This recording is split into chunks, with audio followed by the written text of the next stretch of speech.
So we will see in this chapter that what are the rocks, what are the type of the rocks, and how you can extract them, which method are used for that. So as an introduction, the Earth is a rocky planet. It is made of rocks and metal ores. You know the chemist as a chemistry student, you know the ore. Ore means a rock which contain any metal inside in the form of compound. Like ore of aluminium is bauxite, ore of iron is hematite, like this. So that which makes the densest planet in the solar system. They're saying if you talk about the density, so the Earth is a most dense planet on the solar system. Now, here's some definition. Rock. What is a rock? Rock is a solid mass of geological materials. It means the minerals are there, or rock is a solid collection of mineral grain that grow together, become and cemented together. For example, there are small particles, they combine together and they stick together. So then they form the rock. Now we will see the formation of rock.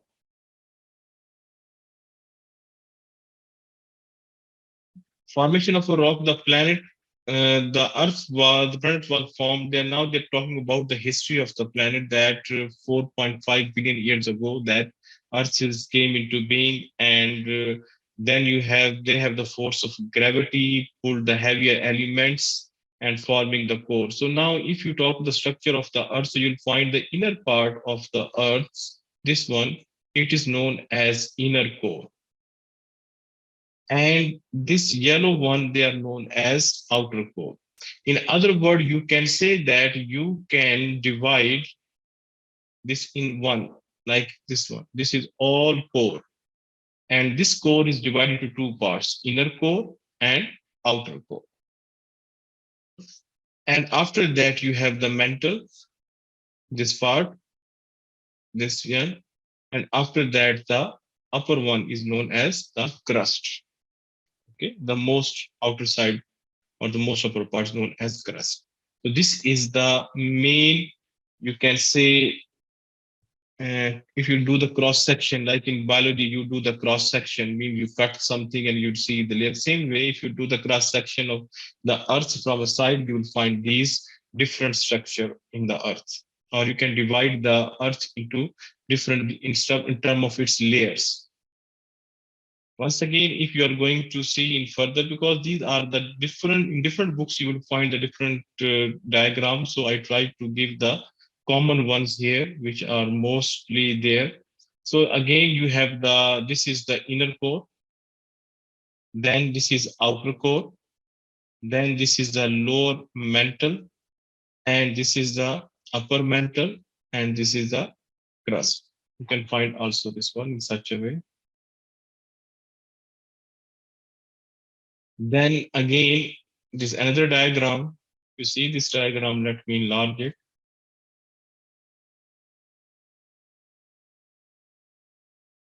Okay. So here, this is the inner core. This is the outer core. This is the lower mantle, upper mantle, asthenosphere, lithosphere, oceanic crust. This one, sorry. This is oceanic. Oceanic means ocean. For example, now you have this land. Here is the ocean.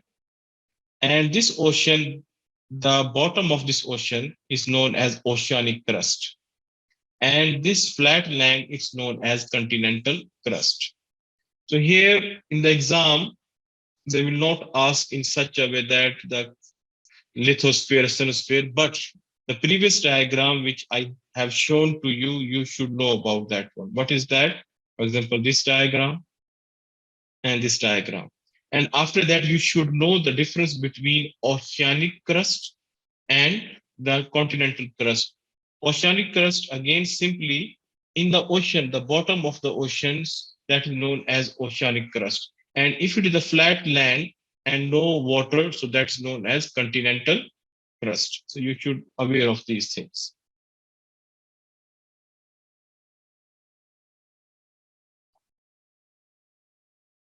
Now we will see the different type of the rocks. The first type of the rock is igneous rocks.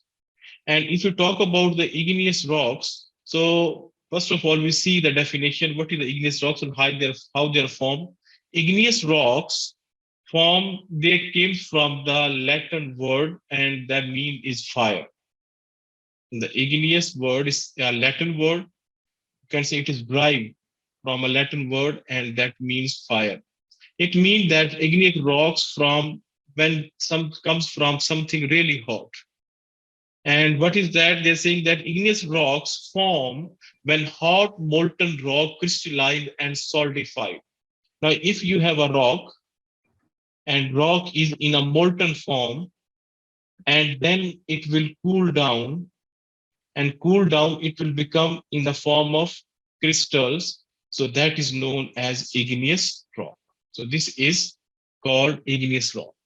Now we'll see the process in a detail that how they are formed.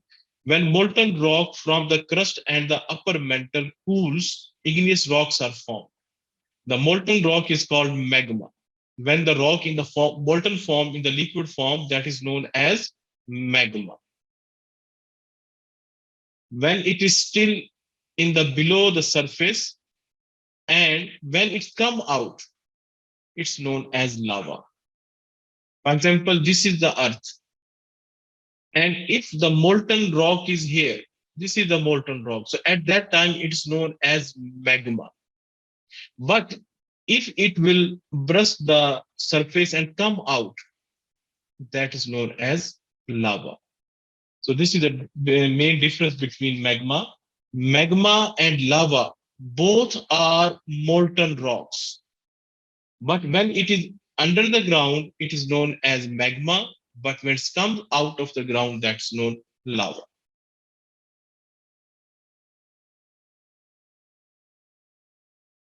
Now here we'll see the detail how they are formed with the help of a diagram. For example, here you can see this is the magma. And this magma, you can see the molten rocks.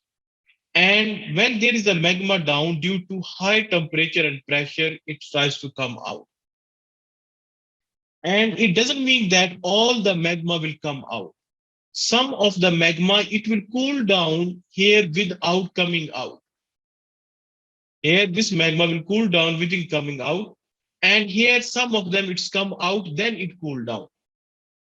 If a magma is cooled down in the under the ground or inside the ground, so that rock is an igneous rock, but it's known as intrusive. And when this magma come out in the form of lava, the igneous rock which is formed outside the earth, that is known as extrusive. So this is the main difference between intrusive igneous rocks and extrusive igneous rocks. Both are igneous rocks. But if it is magma is cooled down inside the earth, under the earth, so that is known as intrusive igneous rocks. And if it's come down in the form of lava and then it is cooled down and form a igneous rocks, that rock is known as extrusive igneous rocks. Here the definitions are given. When magma cools above the surface, extrusive, for example, extrusive igneous rocks form. When magma cools down below the surface, intrusive igneous rocks are formed. So this is the main difference between them. So if an exam question comes that what is the difference between the intrusive igneous rocks and extrusive igneous rocks? So I hope you can do this one. Now, if you see the further detail, they're saying magma is found in the outer mantle. If you talk about where exactly the magma is found, it is hot liquid rock that's under pressure from the rock above it. When it is cooled and turned into solid rock, the liquid magma rises to the surface from the volcano and then comes in the form of lava. So here they're just telling the whole process that from where the magma comes, how it's come out, and then how it is formed. So it is like the same thing in detail. The same thing which I explained here in the difference between intrusive and extrusive is the same thing explained here in the form of extrusive rocks and intrusive rocks. So here again you see the extrusive igneous rocks. If the rock cools quickly, Only very small crystal can form before the rock becomes solid. And what's the example? That is basalt. If anybody asks you what is the example of extrusive igneous rocks, so you can say basalt. And intrusive, if the magma rises from the mantle into the crust without reaching to the surface of the earth, then the magma cools more slowly. Because when magma comes out of the earth, then it will cool down quickly, and that is extrusive. And here it is slowly. So here, what are the example? Granite. Here, the different type of the igneous rocks are given. So you should keep in mind, because sometimes they will ask the question that write 3 example of igneous rock. So you can write any one of them. Here again, here it is total as igneous rock without the division of exclusive or inclusive. Inclusive. So here, this is the you can say they are differentiated in intrusive and exclusive. This one. So this is the main. Here is the large grains in intrusive. Here small grains. Example here. These are the example for intrusive. You have all these 3. For exclusive, you have all these 3.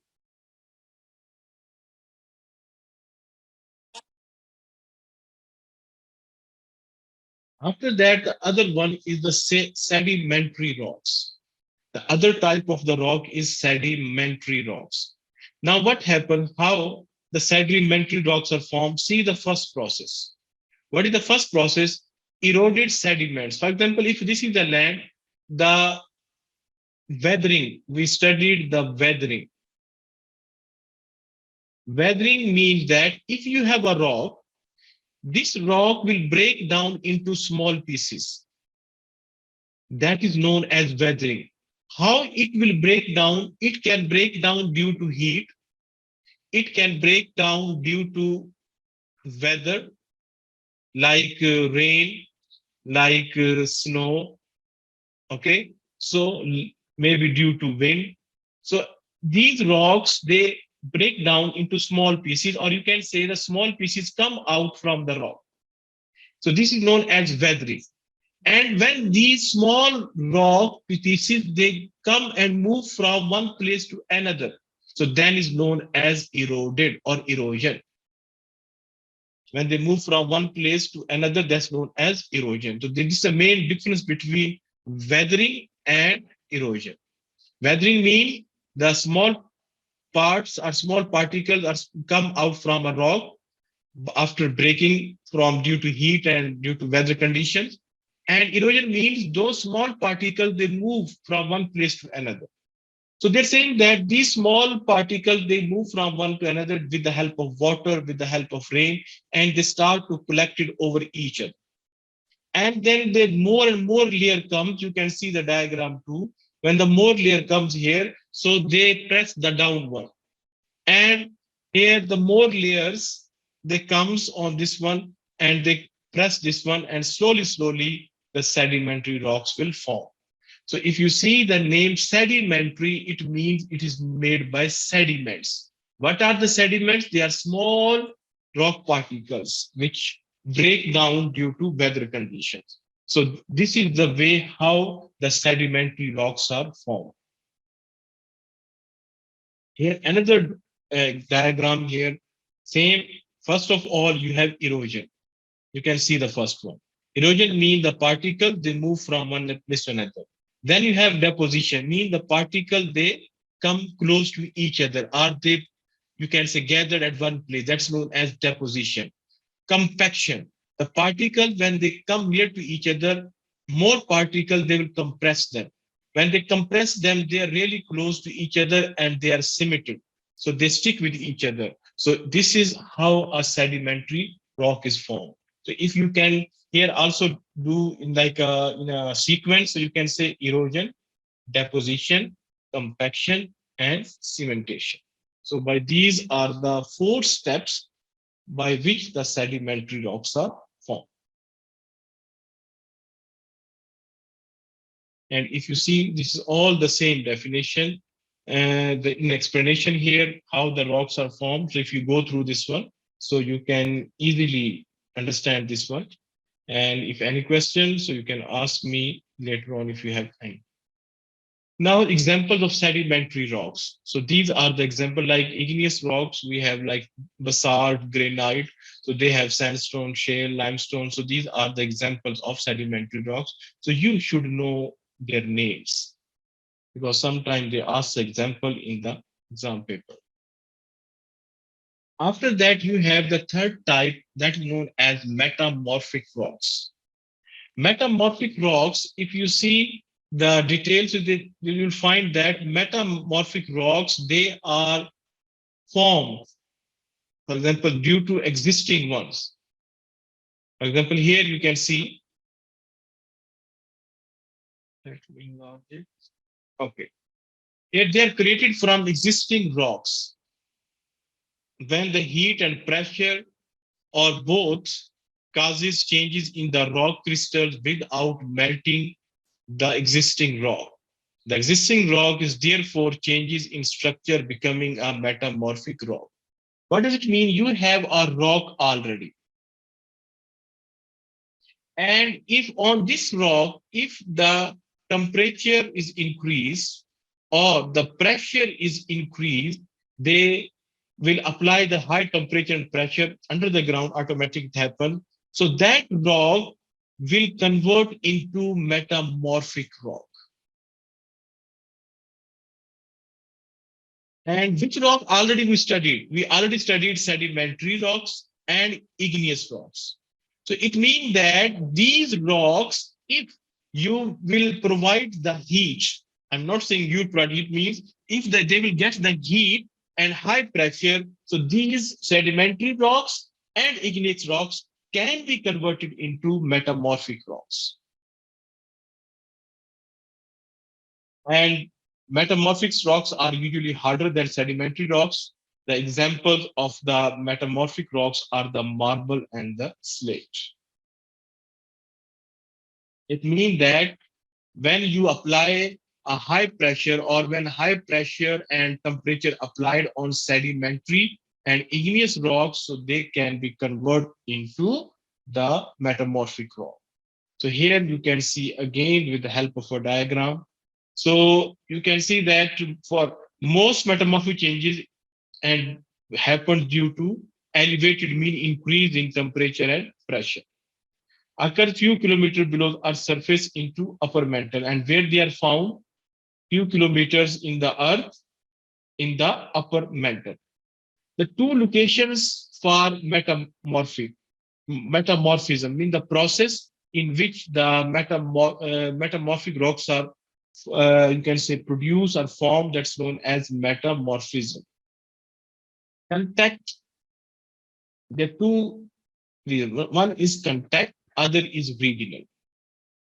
Magma introduce rock. Okay, magma comes to the rock and then that rock convert into the metamorphic rock. For example, this is, let's say, this is sedimentary rock, and then lava, or you can say magma, sorry, not lava, magma, because under the ground, magma comes on near on this one, and then due because magma has highly really high temperature because molten rock and high pressure under the ground, so this sedimentary rocks is formed in here. So this is one way a sedimentary rock, sorry, the metamorphic rock is formed. Number two, the regional. Regional, what do you mean regional? Large areas of the rock are subject to extreme pressure and temperature. So you will find that there is a large area like this one. So they come over each other. They come over each other, and then due to the high pressure, the metamorphic rocks are formed. So there are two ways. Number one is contact, means the magma will come to any sedimentary or igneous rock and convert it into metamorphic rock, or that high, the big rocks or large areas of rocks, they, due to high pressure, they convert automatically into the metamorphic rock without interaction with the magma. Once again, you can see there is another diagram here. So here you have the lava infusion can be provide heat, causing metamorphic rock form. You can see here, this is contact morphism. For example, these are the rocks, and this is the magma. So in this way, where they are meeting each other, so here you can find the metamorphic rocks because high pressure and temperature is there. So that's known as contact metamorphosis.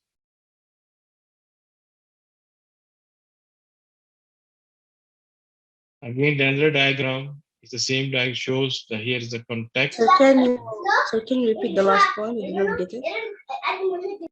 This one? Yes, sir. Okay. I'm saying that we are talking about the contact. The another one of the method how the metamorphic rocks are formed, that is contact. Contact means this magma, for example, this is already a rock, this one. But when this magma come into the contact, so here where is the high temperature pressure, this rock can convert into metamorphic rock. So this is known as contact metamorphosis. Got it?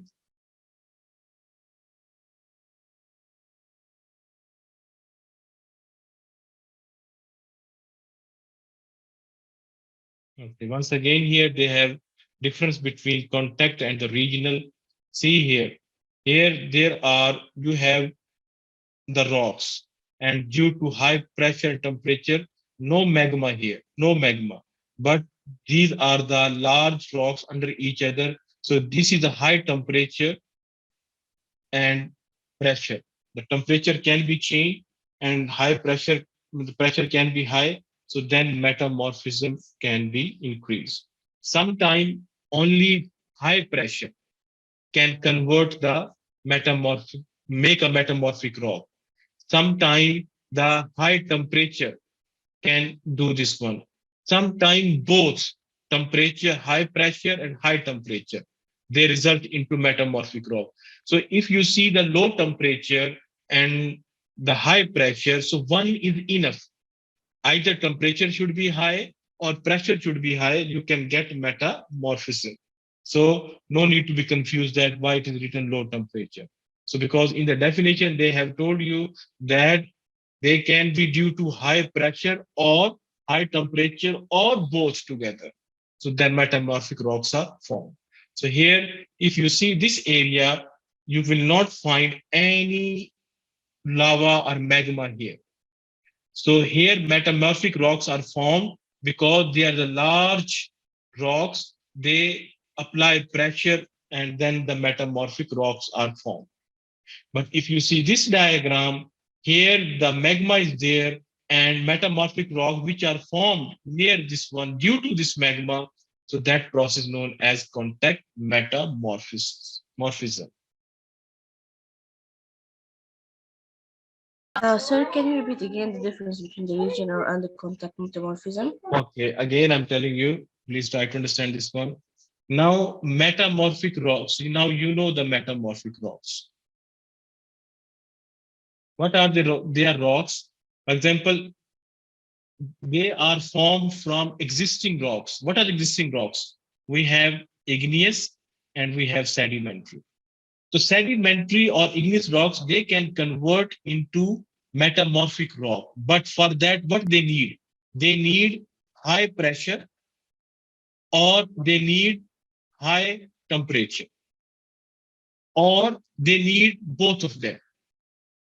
High pressure only can make the igneous rock into sediment metamorphic rock, or high temperature can also change a sedimentary or igneous rock into metamorphic rock. So this is the way how the metamorphic rocks are formed. Now we talk about the process. The process how they convert into a metamorphic rock, there are two methods. Number one is known as regional, other is known as contact. What is regional? Regional means you have the high, very large rocks, and due to that large rocks, down you have high pressure or high temperature. And If it is a sedimentary rock here or igneous rock here, due to this high temperature, high pressure, automatically it will convert into metamorphic rock. So this is known as regional metamorphism. But if you will find the magma, here is the magma. This magma apply the heat on nearby rocks because magma is in contact with the rock. And due to the high temperature and pressure of the magma, this rock, which is near to the magma, convert into metamorphic rock. So this process is known as contact metamorphism. Got it? So still there is some confusion. Can Tell you me, tell me. No, confusion means, listen, now I'll give you the example. Now, for example, if you want to make, for example, this is the solution. You want to make a solution. Solution of what? You want to make a solution of salt and water. Got it? And you want to make a saturated solution. Saturated solution means that there will be a large amount of solute. One method. What is one method? You will take salt and you will add water here. You will add more salt, dissolve. You will add more salt, dissolve. Then you will bring a spatula. That spatula, you will stir it, all dissolve. Then again more, then stir it, then again dissolve. This is one method. Other method, you bring that water and put it on fire. Got it? And here you add the salt. No need to stir it, just heat it, dissolve, add more, heat, dissolve, dissolve. So in both ways, here and here, what you are getting? Salt solution. But only the difference is the method preparation. Here you are stirring it and here you are heating it. In the same way here, when the metamorphic rocks are formed, they are formed by two ways. Number one, when magma under the ground come to near to a rock, this rock is also under the ground. This rock can be igneous rock or can be sedimentary rock. But when it's come near to the magma and magma has high temperature, the structure of this rock will change. And from igneous, it will convert into metamorphic. This is number one method. Number two method, that already you have sedimentary rocks here, and with the passage of time, because they are under the ground, high pressure here, and sometimes due to the, because here temperature is low, there's no high temperature, only pressure is high. Due to high pressure, the rocks will change its structure and convert into metamorphic rocks. This is another method. Got it now? Yes, sir. Thank you.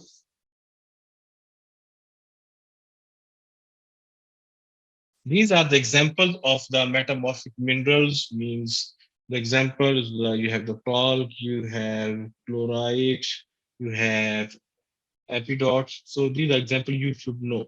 Then after that, you have the rock cycle. Rock cycle is really easy. Just you have to understand this one. What is the rock cycle? They are saying, for example, you have the magma. Magma is under the ground. When it's come out, it's become lava. And due to that, which rocks are formed? Igneous rocks. If the lava come out, so that rock is igneous rock, but that's known as extrusive. And if the magma cool down inside, that's known as intrusive. So it means magma is converting into igneous rocks. Then these igneous rocks will break down into small pieces, and those pieces will erode from one place. They come together over each other. This is a years and years, million years even. So then the rock which is formed, that is sedimentary rock. Then these sedimentary rocks, if it will get the high pressure or it will get high temperature, so they can convert into metamorphic rock. And again, metamorphic rock, if they will get very high temperature, they will melt and they will become magma. So this is how the different type of the rocks they move in a cycle. Again, converted to magma, then again magma in this one. So it is like an ongoing process. Is it clear? The rock cycle.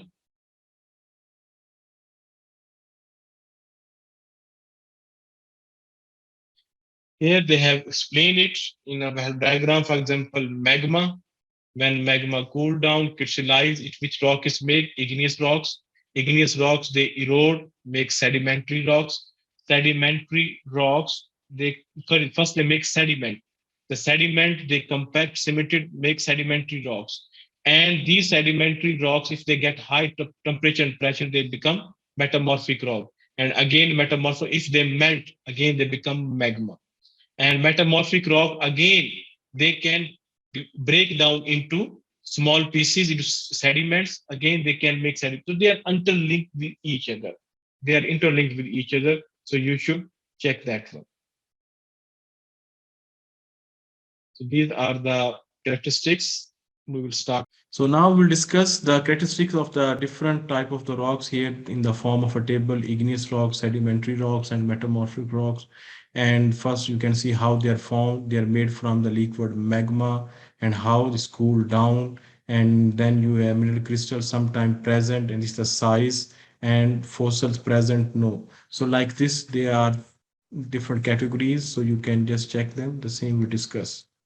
And here we have the key term, what is the rock, what is iron, precipitate, metamorphic rocks, sedimentary rocks. We already discussed that one. And this is the rock cycle. So it's better you try to solve it because last time you solved it. So these are the words. You can put these words here and try to complete it. And there are some questions we already solved. You can go through this one. This is a question. Okay.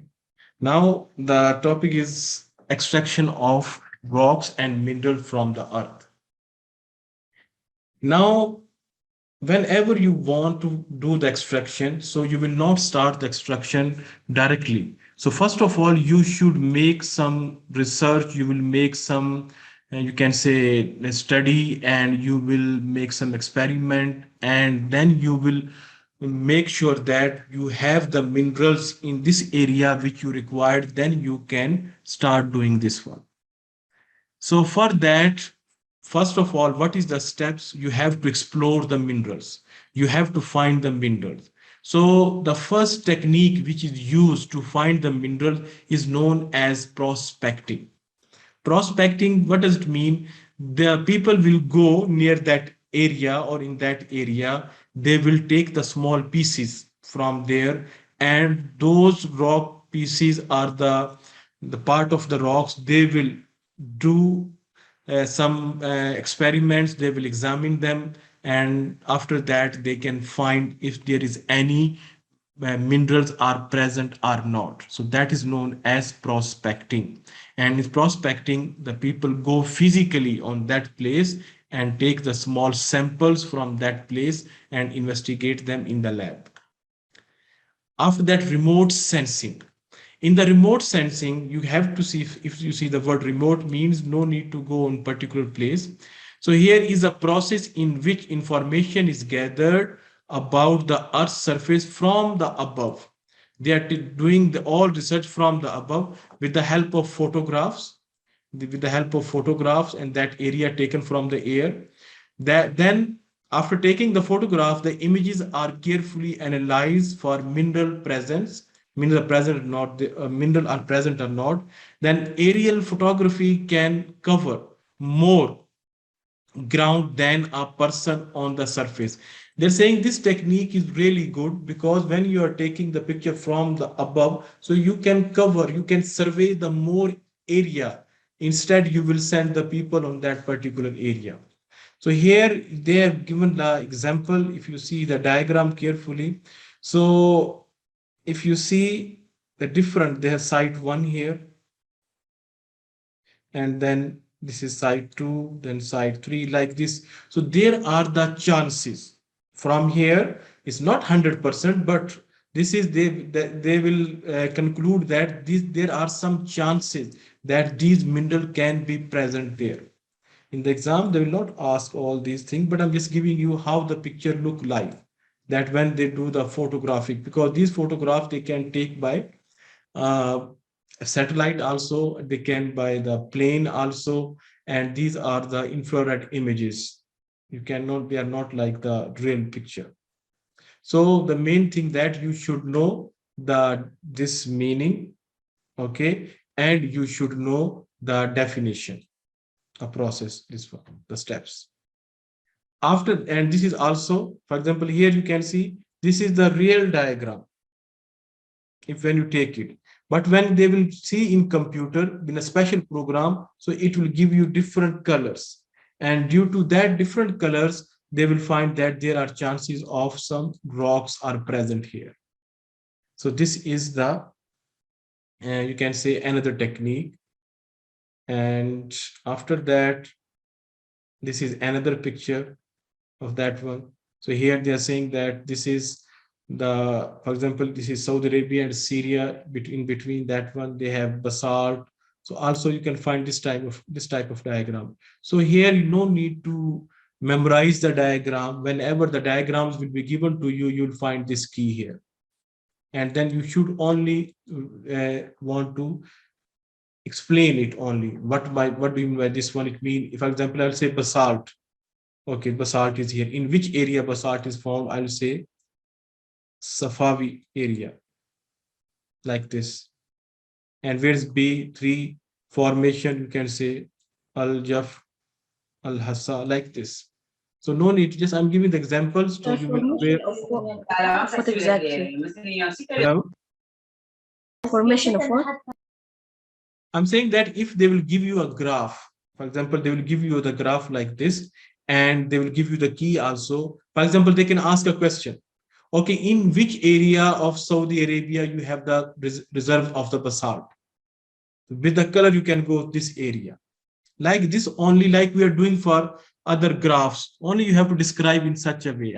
So what I'm telling you, no need to carefully read this diagram. Don't think that you have to memorize them like this. Only you have to explain them, and the key is given there. Understood?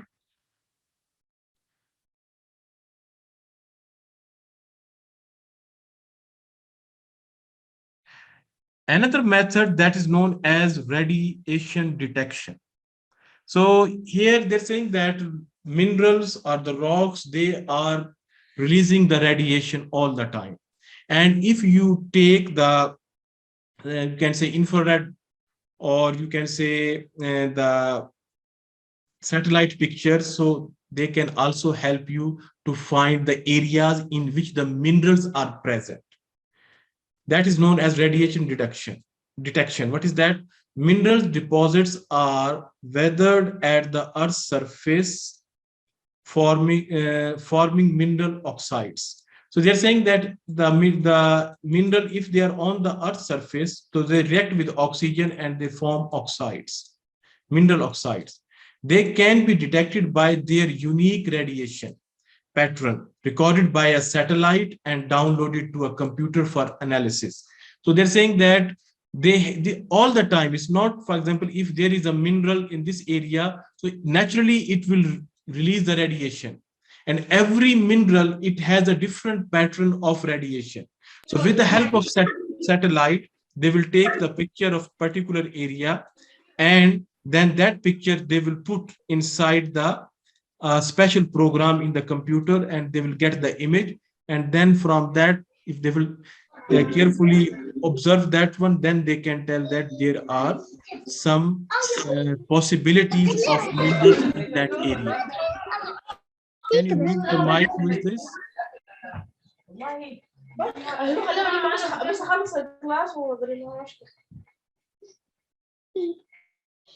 This is another diagram.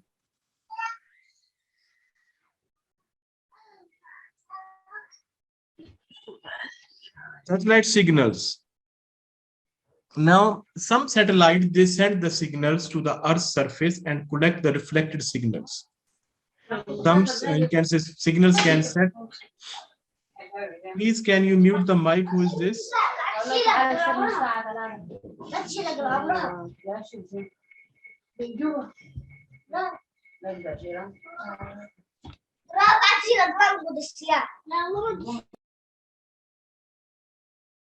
Okay. So here you have the satellite signal. They are sent by the satellite, and then they are checking those signals and the reflection, and then they're working on that one. So main thing you have to remember this one: satellite signals. The what is the heading, and the heading what how they are doing. They are sending signals from the satellite. Those signals come on the ground. They reflect back to the satellite, and from that reflection they will put in the system, and then they investigate. There is a possibility of some minerals present or not in this area. Also the satellite images, sometimes from the image and the type of the rocks or mountain, the geologists they can guess that these minerals can be present in that area. Computers are used to process the data from a region interest to check for mineral presence. Geologists confirm the presence of the mineral by visiting the location. It means from satellite image, you will get only like a possibility, not 100%. If they want to make sure, they have to go and visit that site. Like first we are doing prospecting, the first one. So you have to go there. So this is another technique. All these techniques we are discussing, their technique how to find minerals from the ground. Here you can see they have given, this is the satellite image. And if you go near, you will find the image. There is a very close image.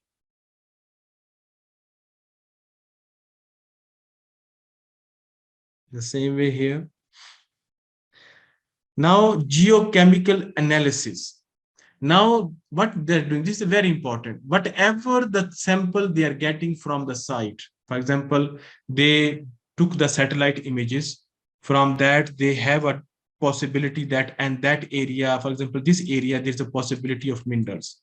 Then the geologist will go that area physically and take the samples, like prospecting, they are taking small pieces. Then those pieces they will bring to the lab, and they will do some chemical analysis on that one. And after that analysis, they will confirm that which metals or which minerals or which, you can say, type of the rocks are present there. So this is known as geochemical analysis.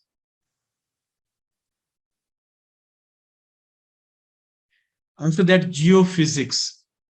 Geophysics, they are using the physics techniques, and with the help of seismic waves or the shock waves, so they are, you can say, try to find there is a rock or not. What they are doing, they are making the explosion here. And when they make the explosion, the shock waves, they travel in the earth. And they hit the rocks down and reflect back. Here they have special detectors. They have like sensors. You can see here, they above the ground. So when they come, so they can detect those reflected waves, and they're making their data here. And that data then carefully analyzed, and they can tell there are some rocks are present, minerals are present or not, and if present, which are they. So this gives you possibility. So that's known as geophysics. But again, very simple. They will do a kind of a blast here. The shock waves go down, they reflect back. Here they have detectors or the sensors, and their waves comes here and they detect them.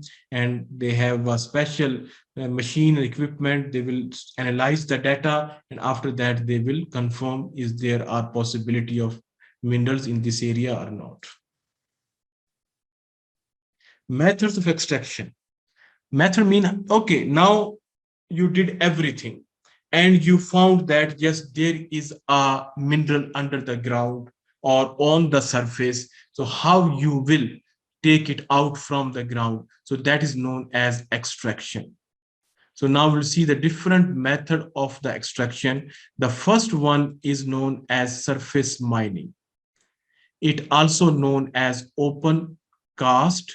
It's also known as open pit. It's also known as open cut. And one another type of surface mining is known also strip mining. We'll do in further, it means next pages, we'll do that one. So surface mining means if they open, say open cast, if they say open pit, if they say open cut, it means that tall types of the surface mining. Okay. Now, one term is used, that is overburden. Overburden means that anything above the mineral, that is known as overburden. For example, this is the earth and here is the mineral. Above you have trees, you have like sand, you have anything. So anything above the mineral, all this one, trees and you can say sand, anything which is above the mineral, that is known as overburden. It means that if you want to take that mineral out, first you have to remove this overburden. The vegetation is cleared upon the topsoil. So if you have any kind of plant, so first you will remove them. Second step, the rocks are broke up and loosened with explosives. Explosion, you will do the explosives and you will, for example, if the rock, there's a rocky area and then you have the mineral. So first you will break down these rocks. And how you will do? With the help of explosions. The loose rock is removed by using diggers. Then if you have broken, okay, you have broken the rock, then you have to remove it. The rock and mineral is stripped into trucks and railways. So then whatever the rock and minerals, you will take them and you will send them to the factory or the refined area.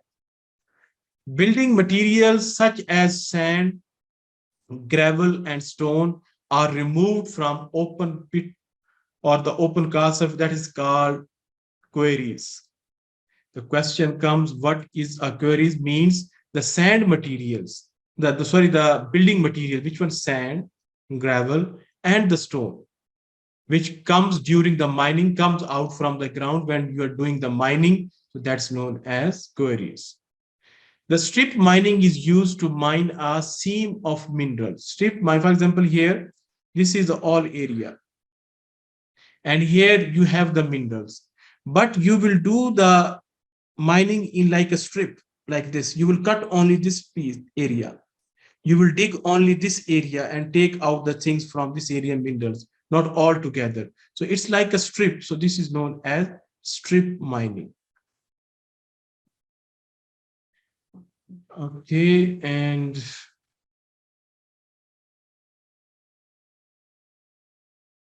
this is the how they are doing. This is the surface mining. Subsurface mining mean that they are going little bit under the ground.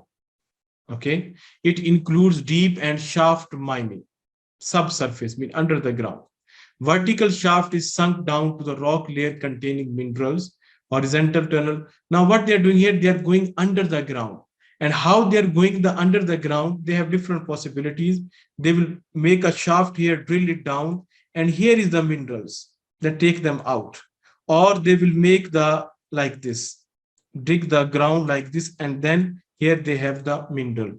Here they have the mineral. So subsurface mining means they are digging the ground, going under the ground to take out the mineral. So that's known as subsurface mining. And when you will do the subsurface mining, you will do the subsurface mining when the minerals are located too deep for the surface mining. It means that you cannot do open cast mining because they are very deep. So you cannot do, because open cast, which we discussed, it's only the minerals which are near or above the ground or near the ground. The shaft and passageways are dug into the ground to reach the ore, like this one here, they are reaching. So this is known as subsurface mining. Here the examples, they have given different examples that people are going in the lift here, going down, They are working here. Can you see them go back? Or they have a kind of a slope mine with the help of stairs. They come in the day, work here and go back like this. You can do different techniques when you do the subsurface mining. The factor that affect the decision to extract and the rocks. And okay, now if you decided that okay, you will take out the rocks or minerals, so what are the consequences, what are the damages on the environment? We'll see that one. Number one, the cost of exploration and extraction. So for example, if you want to extract the metal, so you should know how much it costs you. For example, let's say here you have aluminium, and this aluminium is under the ground. If you want to take this aluminium out, you need the labor, mean the people or worker. You need machines. You need, for example, the oil. You need other chemicals. So at the end, they will calculate that the aluminium they are taking out, it is more expensive or not. For example, one aluminium is in this area. This is area 1. This is area 2. Here they have aluminium near the ground. Here they have aluminium down to the ground. So they will see the cost, which is cheaper to take out, where they have to spend less money. So they will do that and they will leave the other one. So when they are doing the extraction, they are doing all these things, that when they did the research, how much it cost, everything. So the probable or the probably cost or the estimated cost of extracting 1 ton is calculated. There are fewer technical difficulties of mining on a large scale as using open fit mining. So then you have to also see that which type of method you will do for extraction. It will be open fit, it will be open cast, or it will be subsurface mining. That is also before extraction you have to think. After that, the geological. Then you have to see geologically. High grade ores yield more of the required chemical elements than low grade ores. It means that whenever you have the high grade ore, mean the minerals, they are really expensive or they are in large quantity. So then you have to see that required chemical, what are the chemicals which are required to do that than the low grade ores. For example, you have 2 ores, this is high grade and other is low grade. Let's say here aluminium, you have 90% aluminium in this one.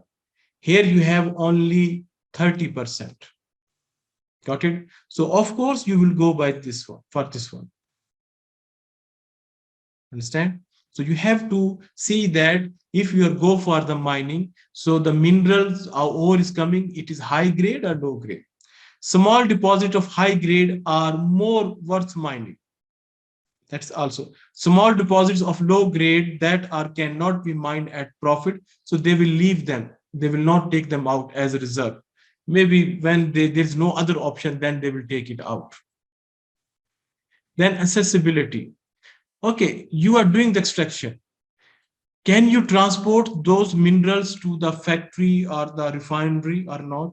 If you will move them there, what the method you will use? You will move them by road, you will move them by the railway tracks, you will move them by ship, what the method you will use? Then you have to calculate that cost also. After that, environmental impact. What is the environmental impact? For example, if there is a you can say mineral under the ground, for that you have to cut the trees, you have to remove all the vegetation. So it means it will disturb your environmental ecosystem and also the habitat for a lot of animals or organisms. So then for that, the government should give proper license to the companies who can do and who cannot do. It doesn't mean that everyone can have a choice to do that one. In that way, they will destroy everything. Okay. And if they are going to mine some area, so there should be a choice. Maybe in that area, you have a lot of wildlife and the trees, so it's not good to damage that area. Supply and demand. You also keep in your mind that supply and demand is a relation mean that how much you need and how much is available. That's known as supply and demand. Now they're saying that if the people need demand more, if you have an amount, for example, now let's say this aluminium. Now only 10 people need aluminium. Okay, out of 100. You have only these two pieces of aluminium. So if 10 people need, so only two you can give, no problem. If you have 100 and from 100 you have to give only two, so then it's a competition. Then automatically the price of the aluminium will increase. Why? Because what is the demand before? Only 10 people. Now 100 people need that one, but only two can get. So then they will increase the price. So that's known as supply and demand. If you have something in a large quantity, then it will be cheap. You know, sometimes in the market, if you go to buy the tomatoes, especially in summer, so they're expensive. Why? Because they, from the farm, less tomatoes coming to the market. But in winter, they are a lot because that is the season. So it's cheaper. So it depends on supply and demand. And this is the key terms for surface mining, submining. Then impact of the rock and minerals, environmental impacts. We have discussed this just now, that what are the impacts of the rock and minerals when you extract them from the environment. On ecology means loss of habitat. The deep mining can also, you can say, disturb that area for a long time because that space will be open for a long time. After that, you have environmental impact assessment. You should, the different companies, they will make a research before mining. They will make a research that what will be the impact on that one if they will do mining here. So that is known as impact assessment. Before the mining, they will assess. Environmental also, they can do that one, environmental assessment. Pollution, what kind of pollution can be there? There will be a noise pollution. Yes, when the machine is working there will be a pollution. Water pollution, maybe when they are working there, lot of small pieces of rock, mineral, dust come to the water. Is water polluted there? Okay. And then some of the metal, for example, some of the metal exist only in low concentration in bodies of water. However, organisms absorb the iron retained in their bodies, reaching the concentration higher. So the water, it can called bioaccumulation. If the concentration of toxic metal ions increase, so that's known as bioaccumulation. And what is the biomagnification? The concentration increase further in organisms that are higher and the food chain and can cause the death of top consumer. So this is known as biomagnification, because due to mining something happened, the top consumer who are eating, they will die. So that's known as biomagnification. Land pollution, yes, also in that area you'll find the toxic waste and all these things. Air pollution, yes, air pollution. Visual pollution, yes, by seeing that area. Economical impact, yes, economic impact can be positive and negative, but mostly they are positive, because when you take out minerals from any area and you will sell them, if you are a company, you will get money. If you are a country, you will get money from that. And a lot of people get the jobs there. Okay. So there are, you can say, a lot of good things are there, but at the same time that some people, if there is a forest on that area, garden in that area, and mining start, so those people can lose their jobs. If the people are living in that area and then they discover there is a mineral down, so they have to move all the population from there. So there are different things can be economically there. Managing, how you can manage. Okay, if the problem comes and you have to manage it, how you will manage it? But how you will manage that one? First one, safe disposal of mining waste. If any waste coming from the mining, so you have to dispose it, you have to fix some place. Okay, it can be a landfill somewhere that it cannot impact the community or the environment. After that, land restoration and bioremediation mean that you, if for example this is the area and here the lot of trees were there, got it, and down you have the minerals here, you cut everything, you dig the ground and took the mineral out. When you took all the mineral out, then you put the soil here, cover that area, again grow the plant. So this is known as restoration, even for the soil. Planting trees, good. Bioremediation means removing the pollutant from there if you have any kind of pollutant. Okay. In situ treatment, the treatment of contaminated water, waste. So there is a method in which even the waste which is harmful, you can convert into less harmful. Like you have a catalytic converter in the cars and this one. Then you have exo treatment, removal of contaminated waste from a site to the treatment plant. So you can take that waste to a plant and then you can say treat it.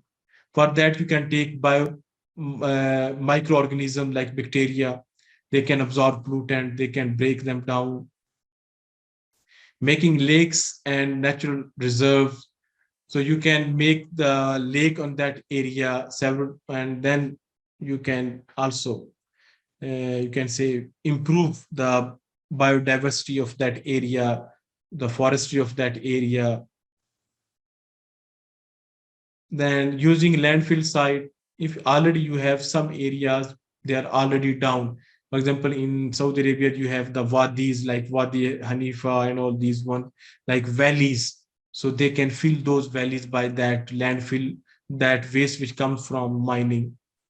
Then you have sanitary landfillings, and sometime you have, that when the baldia, the municipal corporation taking the garbage from your home, they have an area outside the city where they're putting all the garbage. So they're saying that you can put the waste from the mine area over there also. So these are different techniques how you will manage them. After that, you have sustainable use of the rocks. They're saying that sustainable use means that when you need the rocks or the minerals, so just take out from the ground whatever you need. Don't take it all, because future people, the other people in future, they also need it. So whatever you need, just take that one. That's known as sustainable use.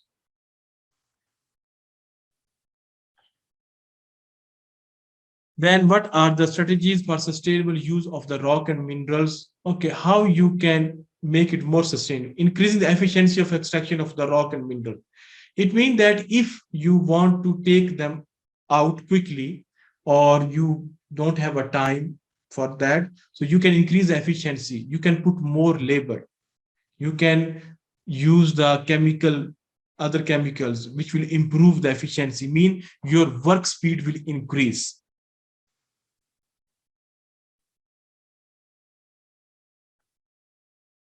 Okay, the need to recycle the rocks and minerals. Also, for example, if you have aluminium are used to make the Pepsi can and this other bottle can. So you know that if you want to make the can, instead of you will take new aluminium from the ground every time, it's better you can recycle the old cans, used cans. So it can also, it will reduce the need of the aluminium extraction. Then legislation, you can make the laws and the rules for that. So then you can also do that legislation. So this is the end of the chapter 1.